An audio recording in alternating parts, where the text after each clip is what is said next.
The Indiana Dunes State and National Park is one of the most biodiverse parks in all of America. With only a small 1,500 acres of land and over 400 different species, the Indiana Dunes National Park is much more biodiverse compared to other national parks.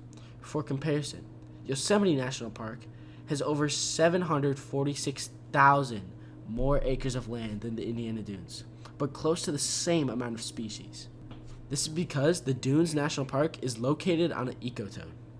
An ecotone is a location where two different ecosystems transition, which causes a high amount of biodiversity in the area.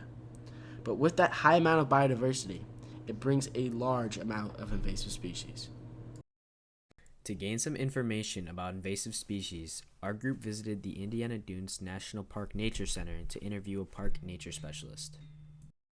So firstly, do you mind just explaining what an invasive species is? So invasive species is something in an area that should not be there is from another region.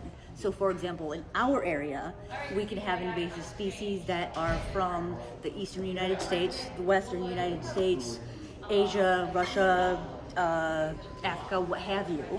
And so one of the big ones here that we deal with a lot is called honeysuckle. And so we do have a native and we do have an invasive. Unfortunately, what happens with those particular species types is the native, they have things that have eaten them here for millennia, and the invasive species, which are an Asian variety, have come over and people used them in landscaping, and then it kind of went out into the wild, as it were, and now nothing in our area will eat that, and so nothing can take care of that except us with particular types of management. Second question, what are the most common or biggest problem invasive species in the area? So there is honeysuckle, there is Phragmites, which is a tall reed, and that was actually used along roadways for erosion control. And so they're all over the state of Indiana, they're all over the Midwest. They were good at their job, but they did it a little too well. And so now we can't get rid of them. There is also giant hogweed is another one, and that one actually can give you chemical burns and stuff, which is pretty bad.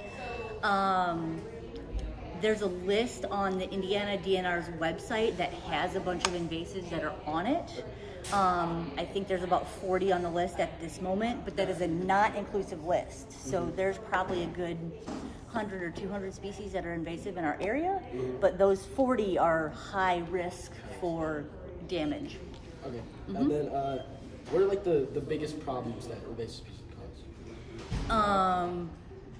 We have quite a bit of that Phragmites, for example. It will create a monoculture, which is just Phragmites. So we can't have our other native species in that area because they're outcompeted. So a lot of these invasive species will actually outcompete our natives, and then what should be in that area is no longer there. So that's one of the biggest things that we deal with. And then how do a lot of invasive species get here? Us. So a lot of what has happened in the past 200 plus years, and we didn't really realize this until the recent past, is we had trade from Britain, UK, whatever. So people are bringing stuff from their home, migrating to the United States, and then they're bringing what they have with them at home over here. So that's how garlic mustard came over here. And it's an herb, people eat it. It's actually delicious. But then that spreads and it goes wild because there's nobody there picking it anymore because people have forgotten. People don't forage as much anymore.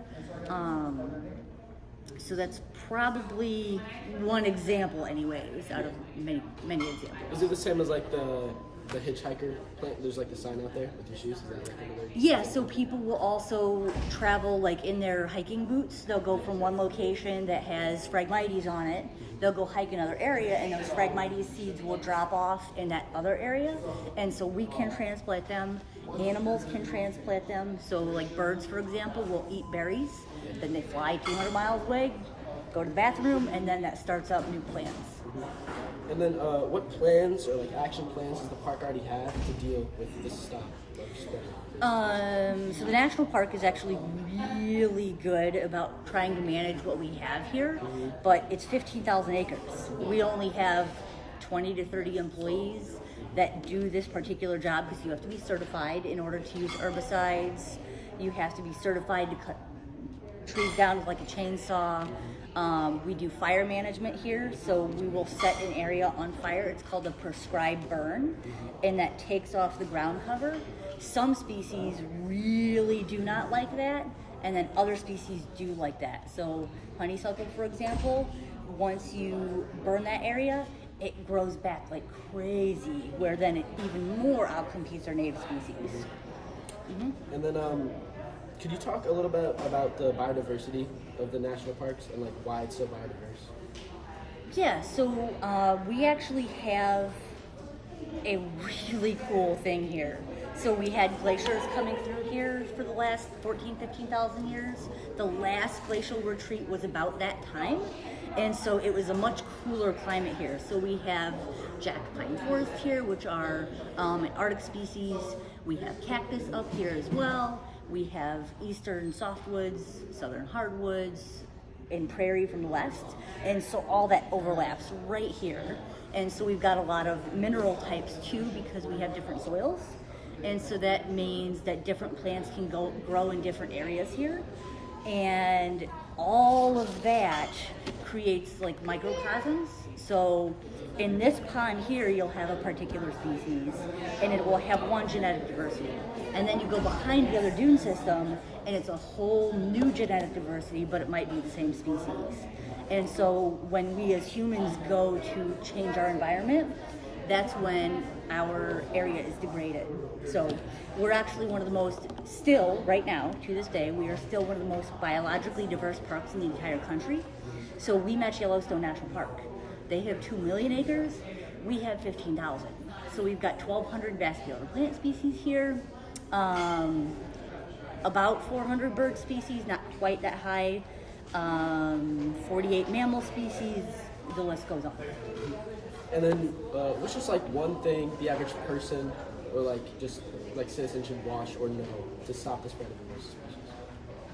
Don't buy them in stores. So if you go to a big box store like Menards, Lowe's, a garden center, you want to look for native species, or if they don't have native species, ask for them.